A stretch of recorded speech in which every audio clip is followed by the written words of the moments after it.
Ramdam na rin ang Aldab fever maging sa mga eskwelahan. Tulad na lang sa pagdiriwang ng National Teachers Day sa iba't ibang panig ng bansa. Ang Star Bites sa ni Nelson Canlas.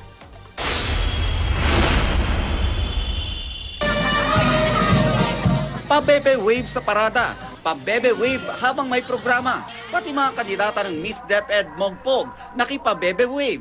Hindi maikakailang hooked sa Aldab fever ang mga retiradong guro na nagdiwang ng National Teachers Day sa Mogpog, Marinduque. Umaaldab din ang kantin ng Cavite State University na nag-aalok ng swak sa bulsang pabebe meal at Aldab meal. Ang mga guro naman ng Lawag, Ilocos Norte, dinadala hanggang sa classroom ang mga aral sa kalye serye. Pinapakita nito ang kulturang Pilipino. Pero yung pinapakita ng Itbulaga, yung pagpapahalaga ng lalaki sa isang babae. Ganado na sa klase ang mga chikiting.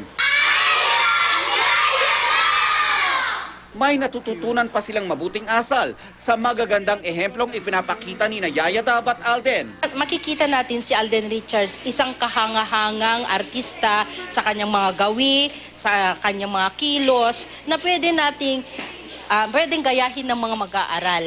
Kaya pati Catholic youth leaders hanga sa values na itinuturo sa kalye serye.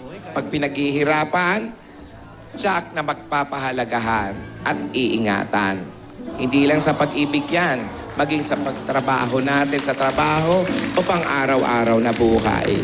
Ngayong weekend, gagawaran ng Catholic Social Media Award ang kalye serye sa 4th Catholic Social Media Summit.